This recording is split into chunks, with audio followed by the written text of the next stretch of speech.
Dirazi. Mom, c'est le parrain naturel, c'est notre collaborateur depuis 2000 et dans les situations très difficiles de Covid ak gu nek mu taxaw association bi tay ba egg fi ak yenen yo xamné dafa wara ñëw. Son représentant est ici, M. Khadim Diouf, accompagné d'une délégation Bassir Wade qui est son représentant à Kaffrine et Modou Mbaye qui est également président des marchands de Remat à Grand Yoff. Bu ma ko nuyoo di nuyoo le parrain du jour, le parrain de la cérémonie de remise de diplôme, le maire Djamil Sané, maa ngi koy nuyu à travers son adjoint, un jeune boo xam ne tey il a le mérite de diriger les Parcelles Assainies. ñu xam ko ci patience ak calme ba tey jii mu nekk maire. bu ñu defee lancement bi avec le maire sortant bi nga xam ne au passage ñu ngi koy remercier le maire Moussa Sy ñu ngi koy remercier lu bari ndaxte bi formation bi commencé moo ñu jox salle jàpp ci bañ commencé dañ ko ci remercier. dafa naroon teew fii parce que daf ma ko oo mu rappelé ma jotuma ko mu rappelé ma ko ne ma maa ngi Dubaï donc looloo tax Moussa Sy teewul fii tey. bu ñu ko nuyoo ba pare ñuy nuyu tamit kilifa yi teew fii mooy ki représente l'État du Sénégal, ki représenté 3FPT, ki représenté DER muy Madame Silla. Bon, elle va arriver dans quelques minutes. Son collaborateur et directeur de programme mu ngi ne di ko représenter monsieur Ibrahima Ndiaye. Madame Silla di koo xam ne ku dynamique la bi ñu waxtaan ak état bi ba pare ba waxtaan ak état bi ba waxtaan ak 3FPT dañoo jël affaire yëpp jébbal ko ko moom moo koy doxal ba heure bi war ko continuer doxal te yàlla dafa def ki nga xam ne moo initié projet yi formation yi daf noonu naan yàlla mu naan bu formation yi pare dinaa leen man maay jël personnellement dossier yóbbu ko au niveau de la DER ñu financé ko far yàlla def bi balaa programme yee commencé président Macky Sall yóbbu ko à la DER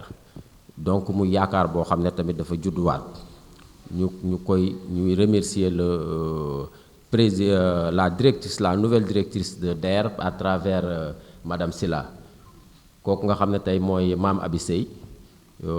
J'ai écrit une lettre de félicitations au nom d'Irazi et kontaan na ci lool mu ngi leen di nuyu yéen ñëpp. bu ñu jógee foofu aussi di nuyu ñi fi teew waa ONG Wego di dimbale jaaykat yi di dimbale marchand ambulant yi ci dans tous les domaines mu ngi nii madame bi Aïda moo leen représenté waa Wego moo représenté Adama Soumaré mi nga xam ne mooy coordonner les actions de l'ONG. ONG bi nga xam ne tey mooy jàppale jigéen ñi dans la formation di jàppale le secrétaire informel ci seen plaidoyer pour ñu autorités yi ñoom ak seen diggante ak autorités yi ratax jàngal leen amit wax leen tamit ni ñu war a def ba seen diggante ak autorités yi ak seen liggéey ñooñu mooy ñu waa ONG Wego ñu ngi leen di gërëm ñu ngi fii. ñu gërëm aussi les promoteurs benn promoteur boo xam ne moo fi nekk tey ñaari promoteur ñoo waroon a ñëw mais Assane Fall dafa joxe ngànt. Assane Fall moom moo tabax centre commercial Félix Éboué en collaboration avec la ville de Dakar et les marchands ambulants. Le Razi nekkoon ci représentant ñu tabax centre commercial boo xam ne tey 3200 places lañ c'est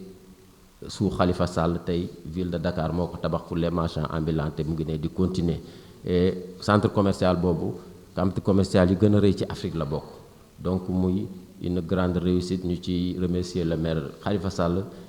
di ci remercier vraiment Assane Fall le promoteur boobu. beneen promoteur bi monsieur Habib moo ko représenté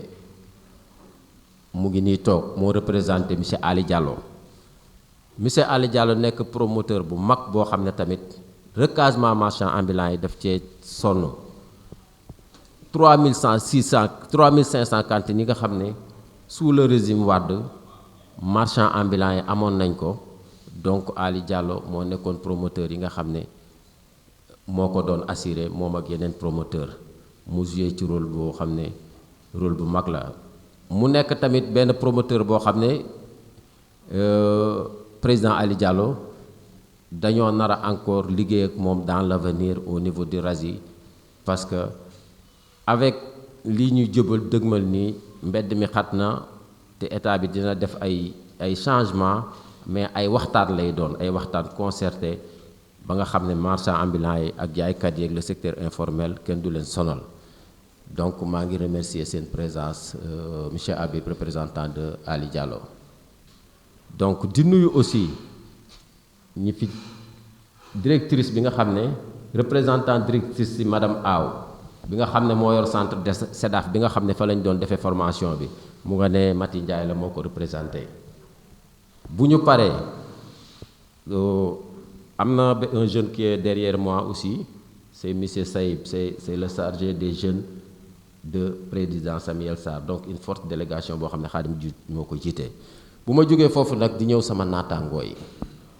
sama naataangoo du secteur informel ay kilifa yu mag président Rasmad a ngi nii sama ndeyjoor monsieur Diatta Ndaw mu ngi nii moom moo jeexal formation temps yële ba gars yi jot diplôme au niveau de Sandaga mu formé une quarantaine de jeunes et dames mu ngi nii mooy monsieur Diatta Ndaw mooy président Rasmad am taxawaay bu rafet ci secteur bi mu nekk tamit président Moulay Seck muy président SIMAD mu nga xam ne tey tamit infatigable la lu ne def na ko ci secteur bi ba tey moo jiite mutuelle bi mutuelle boobu nag tey après dina ci waxtaan ak yéen mutuelle bi nga xam ne tey le secteur informel la ko moom jaaykat yee ko moom marchand ambulant yee ko moom nga xam ne nag ku faju ngeen faju loolu nag tey mutuelle boobu tey moo ko représenté te dina ci wax c'est une grande première dans l'histoire du Sénégal le secteur informel bénéficie d'une mutuelle de santé boo xam ne tey ku bëgg a faju di nga faju ñu ngi koy teg ndànk-ndànk te léegi dina daj Sénégal lépp te waa Parcelles yéen ñii ngeen war cee jouer rôle boo xam ne rôle bu am importance la parce que ay jaboot ngeen te faju yombu leen donc mutuelle bi dina leen assister dugal leen ci biir ngeen liggéey ak mutuelle bi ba mu am ay résultats may saluer aussi le président du REMAD Grand Yoff Modou Makhtar Mbaye mii suñ ginnaaw marchand yi au niveau de Grand Yoff moo leen jiite donc nekk koo xam ne tamit liggéey na ci secteur bi liggéey bu rëy nekk en même temps un collaborateur du président Samuel Sarr donc yéen ñëpp ñoo ngi leen di gërëm bàyyiwuñ kenn may gërëm aussi les professeurs ñi nga xam ne ñoo ñu doon def formation bi notamment Ibrahima ak monsieur Gaye mi ngeen gis nii le grand professeur il est petit de la taille mais il est grand waaw boroom xam-xam la boroom xam-xam bu oyof ànd ak Arona Camara ñu formé ñu 73 defe naa ne nombre bi gën a mag le RASI moo ko formé ci formation yi 73 candidats muy loo xam ne tey waa DER pare nañ pour financer ko parce que waxtaan nañ ci ñoom yàlla na ci yàlla def ndam les 73 yëpp am financement looloo waral tey suñu partenaire financier yi Coris Bank ñu ñëwoon tey fii au niveau de la mairie ñu ubbi compte yi di xaar financement yi ñu ngi gërëm tamit suñu partenaire Coris Bank di gërëm nag waa RASI yi ci seen discipline c'est des membres très disciplinés yoo xam ne ñëw nañ def ci formation bi ba pare benn coow amut ñëw nañ ba formation bi jeex vraiment ñu suivre ko bu demee woon neneen aussi waa RASI yi dañ may sonal parce que bu boobaa tamit day métti ci man donc seen discipline seen engagement maa ngi koy saluer di wax ne kontaan naa ci yéen kontaan naa ci ànd ak yéen bon ma ñëw ci tuuti ci RASI du ma guddal le RASI le Rassemblement national des acteurs du secteur informel bi nga xam ne yàlla def na tey man maay président bi ma nekk secrétaire général pendant des années après ma jël présidence bi donc RASI ñu ngi ko créé en 2007 le RASI commencé di def l'école du RASI lépp pour dimbale marchand ambulant ak jaaykat yi le secteur informel dañ doon def ay cours gratuits man mii sax doon naa jàngale ci cours yi pour marchand ambulant yi ak le secteur informel mën a lire ak calculer donc ñu ubbi l'école du RASI au niveau de Sandaga jaaykat yi bu ñu jaayee ba ngoon ñu wàcc ñëw ñu jàngal leen calculer ak iji ak nafar ñu leen koy jàngal ba tey jii jaaykat yu bari tey jii génn nañ ci mais mënatuñoo dem faute de moyens quoi parce que ku nekk xam na ne loolu dafa laaj ay moyens parce que koo xam ñoo xam ne aussi dañu ay bénévolat la ñuy def tamit tey jotuñ benn subvention de l'État bon day métti quoi looloo xawoon na sooxeel affaire bi ba mu taxaw bon le RASI aussi day yëngatu ci parfois centre de transfusion sanguine dañuy solliciter ñu def don de sang vraiment quand il y a manque de sang banque de sang bi bu kii dañuy kii et au niveau de Sandaga ñu ciy def contribution ensuite bu ñu paree ci distribuer bu ñu paree aussi consultation médicale gratuite yi RASI aussi def na ci lu am solo au niveau de Sandaga et au niveau de Petersen ak don de médicaments parce que de passage ñu ngi remercier le ministère de la femme ba nga xam ne dañuy taxaw ci garab yooyu noonu en plus le RASI et yeneen marchands ambulants yi dañ doon siéger au niveau de la ville de Dakar pour le recasement des marchands ambulants ci lañ defere woon centre Félix Éboué boobu ngeen di gis bu nga xam ne ville de Dakar su Khalifa Sall ñoo ko defar te MADS ci boppam le promoteur Assane Fall accompagné ci woon ambulants yi ensuite RASI bokk na ci plaidoirie bi marchand ambulant yi doon def pour am 3500 cantines yi parce que mënuñu woon a gis ñuy dimbale ñëpp te duñ dimbale le secteur informel le RASI bokk ci association yi nga xam ne dañoo def plaidoirie bi ba président Ablaye Wade dégg leen keroog sax je pense que ne au niveau du système ma porté woon parole bi keroog la yëkkati 50 millions may ko ambulants yi ak 3500 cantines et 3500 cantines yooyu am na yu marchand ambulant yi jot tey jii aussi ñu ñëw ci cëppaandaw bi pour la formation des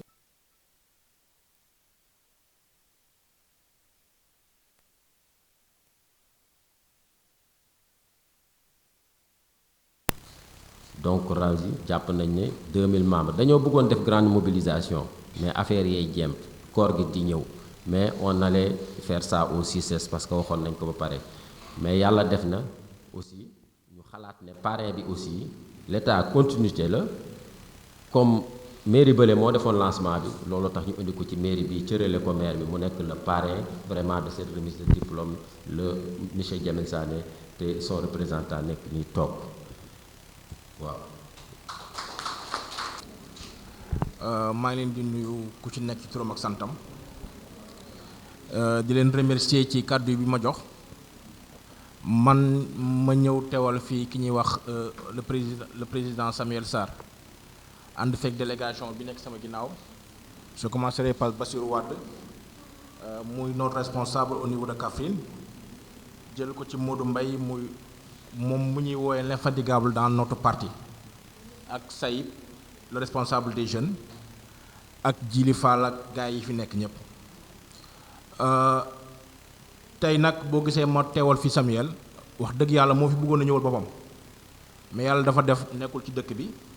fan yii yëpp nekkul ci dëkk bi moo taxoon tey teewul mu daal di may chargé naa ñëw teewal ko fii di remercier le président Cheikh Wade di nuyu monsieur le maire bi nga xam ne moo ñu dalal fii tey ak madame le maire bi nga xam ne moo nekk suñu ginnaaw di leen remercier parce que wax dëgg yàlla taxawaay bi rafet na abal jox ngeen ñu saal te tamit nga ñëw représenter le maire rek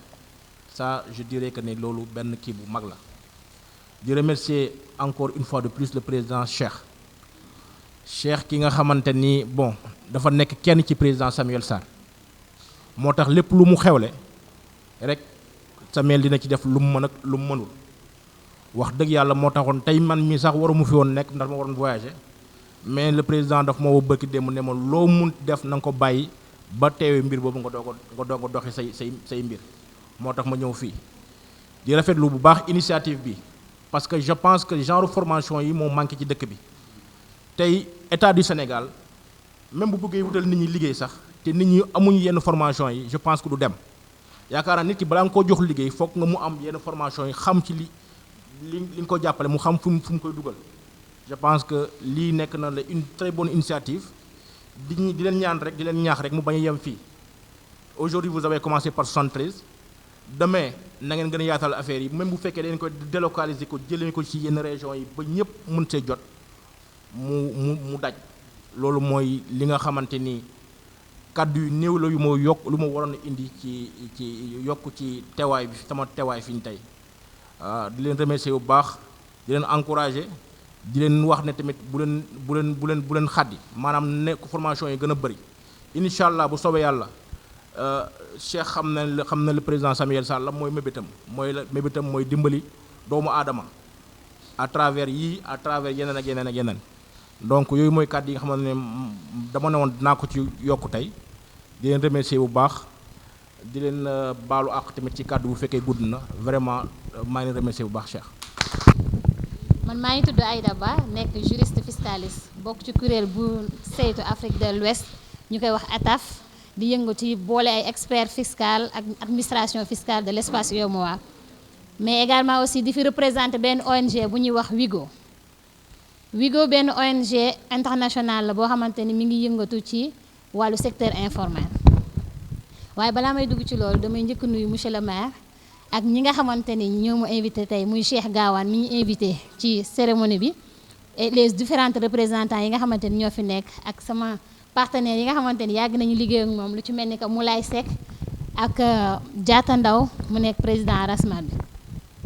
gannaaw loolu WIGO dama ne benn organisation internationale la buy yëngatu ci wàllu secteur informel mais WIGO acronyme anglais la muy tekki ci en français Femmes dans l'emploi informel globalisation et organisation WIGO li ko tax a jóg mooy que ni day def ay recherche action organisation c'est pas une organisation comme les organisations yi nga xamante ni moom la ñu am habitude di am yi ñëw rek financer nekk ci benn activité non WIGO li ko tax a jóg mooy day def ay recherche saytu benn problème boo xamante ni moom moo am mu sukkandiku ci seet def ci ay gëstu daal di ñëw mettre en place li ñuy wax des actions c'est-à-dire des plaidoyers pour faciliter comme ni ko le président Cheikh Gawane waxee léegi le travailleur ak l'administration ci biir loolu nag depuis 2017 ñoo WIGO mi ngi installé ici au niveau du Sénégal dans un programme bi ñuy wax Dakar Focal City Dakar Focal City nag y a dans différentes villes WIGO daf ko fa installé comme par exemple à Mexico am na aussi à Delhi am na aussi à Accra am na aussi à Lima am na aussi à Buenos Aires en Afrique de l'Ouest fii le seul représentant c'est Adama Soumaré c'est le coordonnateur ñu tuddee ko Dakar Focal City Dakar moo représenté l'Afrique de l'Ouest ñoom si li ñuy yëngatu mooy jaaykatu mbedd yi rek moo leen tax a jëm ñoom si loolu rek la ñuy yëngatu ci ñi nga xamante ni ñoo nekk ci mbedd yi di fa liggéey ak di fa yëngatu ñuy xool ñi nga xamante ni ñoom ñu occupé espace public bi ñoom naka la ñu mën a def ba ñoŋal liggéey bi nga xamante ni moom la ñuy liggéey c'est-à-dire la pérennisation de leurs moyens de subsistance mais aussi naka la ñuy def ba que gouvernement bi autorité bi nga xamante ni moo yor décision bi mu boole leen ci li nga xamante ni moom lay jël parce que on dit souvent tout ce que tu fais pour moi et que man tamit bokkuma ci ça fait contre moi léegi WIGO nag loolu moo ko tax a jóg ba nga xamante ni loolu lay wax la participation inclusive de l'acteur même dans le cadre du travail si loolu nag def nañu ay jàngat yu bari par exemple tout d'abord on a fait une étude sur ce que l'on appelle Dakar Baseline c'est-à-dire le diagnostic du secteur informel WIGO def na ci benn liggéey bu mag ñu tuddee ko le Dakar Baseline bi ñu fa jógee aussi def nañu ay formation loolu moo tax ma ne def bañ fi ñëwee on a travaillé avec certaines organisations qui se trouvent ici au niveau du secteur marchand ambulant yi nga xamante ñoo fi nekk comme par exemple Rasmat, comme par exemple Simassi, comme par exemple Sinatrin. Nous liggéey ci loolu defal leen ay formation sur ce que l'on appelle le cadre légal parce que WIGO aussi a travaillé dans ce que l'on appelle la législation du secteur informel li nga xamante ni moom moo ëmb tënk liggéeykat yi nga xamante ni ñoom ñoo nekk ci mbedd bi di fi liggéey lan la leen yoon may ak lan loolu leen yoon xañ WIGO def ci benn liggéey bañ ci gëstuwee jàngat ci après ñu woo ci liggéeykat ñi nga xamante ni ñoo nekk ci secteur informel bi defal leen ci benn formation sur le cadre légal WIGO tuddee étude boobu le cadre légal au Sénégal sur le travail informel. di remercier ñëpp ci teewaay bi rafet na lool waa RASI wane nañ seen bopp macha allah teewaay bi rafet na taxawaay bi rafet na man maay jiite kuréel bi ñuy wax Kaman lëkkaloo ak 3FPT 3FPT mooy le fonds de financement de la formation professionnelle et technique projet bi nag am tënkuwaay bu am solo mooy ni daan nañ gis ay formation ñu jël ko jox ko nit ñi rek former leen bàyyi leen ñu dem ku ci nekk dem dawal sa bopp transformer sa bopp xool yow naka nga koy defee des fois sax formation bi nga def ko ba pare nga fàtte lan nga ci jublu woon pour nga pratiquer li nga def ci formation bi sax dafay metti bii nag ñu indi non seulement duñu ay formateur kese mais ñu doon ay coach nekk ay accompagnateur mooy ni xam-xam bi bu ñu la jàngalee yoon bi ba pare dañ la naan lan nga bëgg def par rapport ak sa liggéey lan nga xalaat moo war a yokk sa liggéey biñ la ko laajee nga toog ñu lay laajte yaakaar naa 2 weer ñu leen di laajte topp leen ba def ko ci këyit pour déposer ko yaakaar naa yi njëkk pare ñun déposer nañ ko ba pare yooyu déposé nañ ko fi mu ne nii 3FPT donc ñu ngi finaliser yu waa RASI pour tamit déposer waat yooyu dépôt bi dafay nekk kon accompagnement bi non seulement dafay commencer à partir de la formation expression des besoins yi nga xam ne 3FPT defoon na ko ba projet bi taxaw ñu former leen ba pare accompagner leen ba pare financer leen bon xalaat naa ni kuñ ci jox ba financement li ci des sa loxo la wékku ku am financement yaakaar naa li ci des sa loxo la wékku sama mbokk jigéen ñi nag ci yéen laa far buñ fi ndeyale kenn ci diggante boobu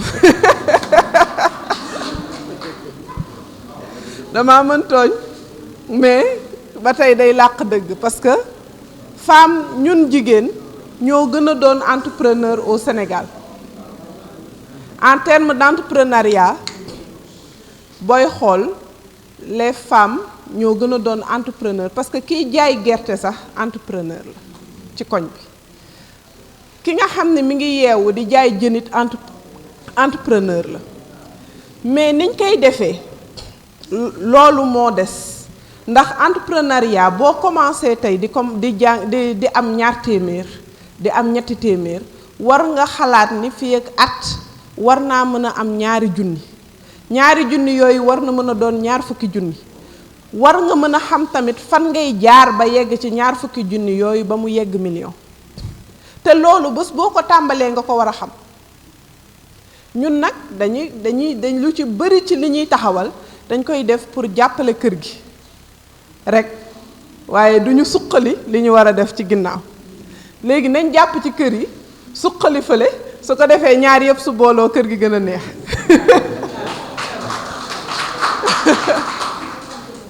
te ngeen xam ni tey jii ku taxawal sa yëf te jéemoo xool nu mu suqalikoo gën a jëm ci kanam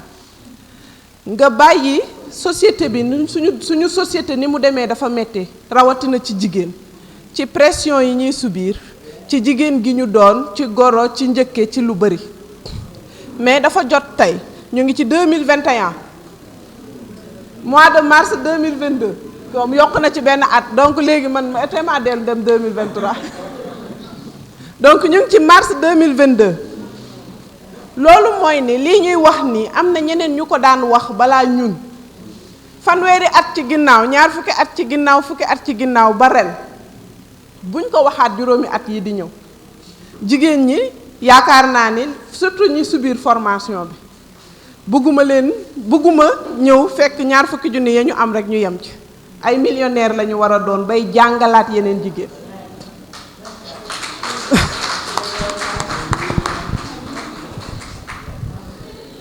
li ci neex nag mooy am xam-xam ba pare séddoo ko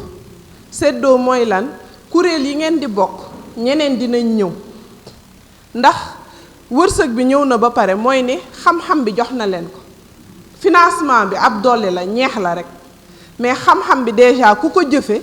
di nga xam ban yoon ngay jaar fu la neex mën nga fa am xaalis fu la neex mën nga fa taxawal sa projet te foo taxaw mën nga wax ci sa liggéey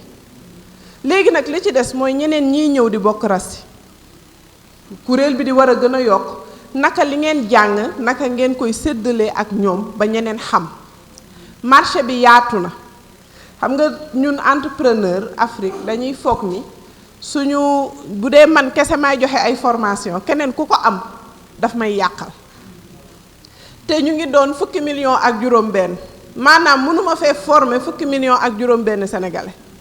il faut que may former keneen di former kon kii jaay géej gi parcelle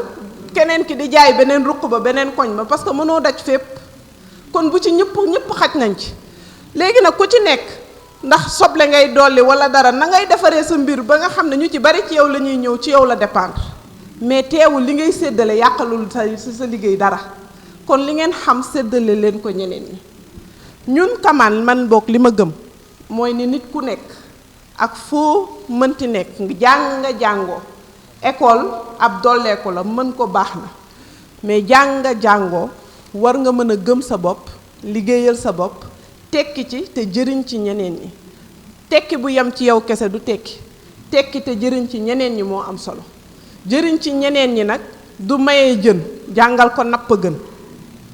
loolu noonu suñ ko réussiré ñun ñëpp ñu dem maa ngi remercier bu baax sëñ Gaawaan ndaxte dafa insister na ma il faut que nga ñëw te pourtant man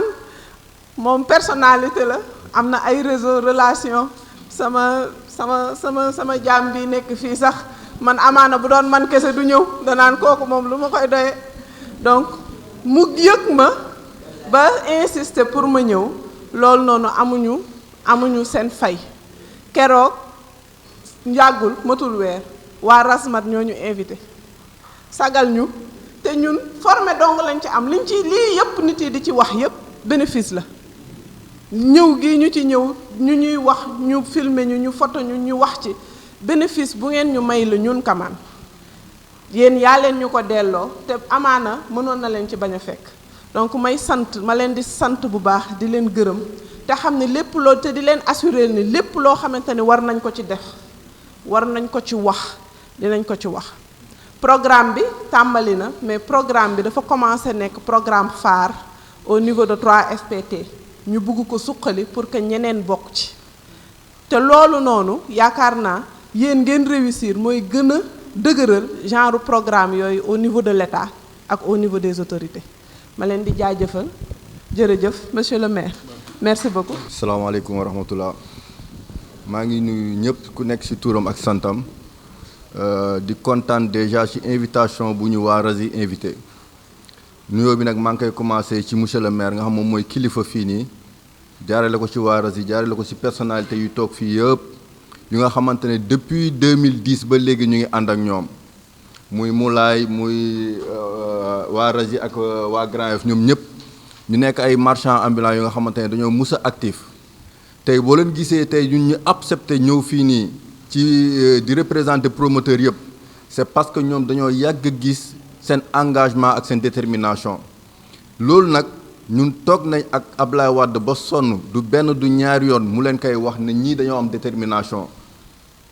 te détermination boobu ku leen encadré ñoom dinañ mën a yegg fu ñu yegg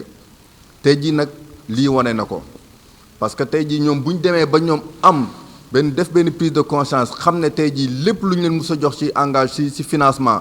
il faut ñu jàng gestion ba nu ñu koy gérer avant ñoom ñu ciy dugg tey loolu dama leen ciy remercier bu baax di xam ne ñoom lu ñuy def nii loo xamante ne day projet d'avenir la parce que tey jii nii maa ngi wax sànq Cheikh Wade ne ko lii nii lu ngeen yàgg a bëgg la mais tey yàlla moo leen uyu si ngeen am ko kon tey yéen ñi ngeen xamante ne tey yéen a nekk fii nii nekk ay membre RASI ngeen bénéficier wu ci formation bi man de maa ngi la ñuy ñaan ngeen gën a mun a jàpp lii nii xam nan ngeen ñu gérer seen avenir parce que Cheikh mënoon na ko defal boppam mënoon na ko defal keneen mais président yu ma xam muy Cheikh Wade muy Moulay muy waa Grand Yoff bi ñoom ñëpp depuis 2010 laa wax ñoom ñëpp dañoo toogoon di xeex pour que tey bu balaay commerçant bi wala ambulant bi di am cantine sax mu am benn financement boo xamante ne dina ko mën a accompagner tey bu ñu yàlla defalee loolu ngeen am léegi encadrement am tey ji lu ngeen def lu ngeen mën a gérer seen mbir bopp man loolu dama ciy kontaan ci beneen wàll bi nag ñun ñu ngi wax en tant que promoteur man maa représenté Ali Malal Diallo tey presque on a plus de 10 centres commerciaux fii nii on a le plus grand centre commercial de l'Afrique de l'Ouest mooy centre commercial bu marché Thiaroye tey jii nii ñun on est prêt et on a toujours été prêt pour accompagner tey ambulants yi loolu moo tax tey Cheikh buy def dara dañu ci boole à chaque fois parce que ñun on est toujours déterminé à vous accompagner parce que sans le secteur informel dara du dox mais tey secteur informel boobu noonu nga xamante ne représente na plus de 50% ci PIB Sénégal tey bu ñu demee léegi ba koy jéem a formaliser pour mettre ko sur les rails ñun dañ ciy am contentement ba pare nag di remercier di féliciter aussi tous les acteurs yi nga xamante ne ñoom ñoo taxaw déterminé wu pour encadrer leen def leen nu ngeen war a def ba nga xamante ne tey jii ëllëg ak sibil di ngeen mën a gérer seen bopp taxawaay bu rafet ba seen gestion mun a déterminer kon madame nu mu ko waxee ngeen mun ci gérer ñeneen mun ci jàngal ñeneen maa ngi remercier ñëpp di remercier Cheikh di remercier formateurs yi di remercier tout le personnel ak tous les administrateurs yu taxaw fii nii di kontaan ci lii te di leen wax ne bon courage chaque fois ñun sachez que nous on est derrière vous te lépp lu ñu bëgg rek nañ ci taxaw ba faciliter leen la tâche pour l'accès aux cantines merci beaucoup.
am na ay yi nga xam ne ñu ngi def lépp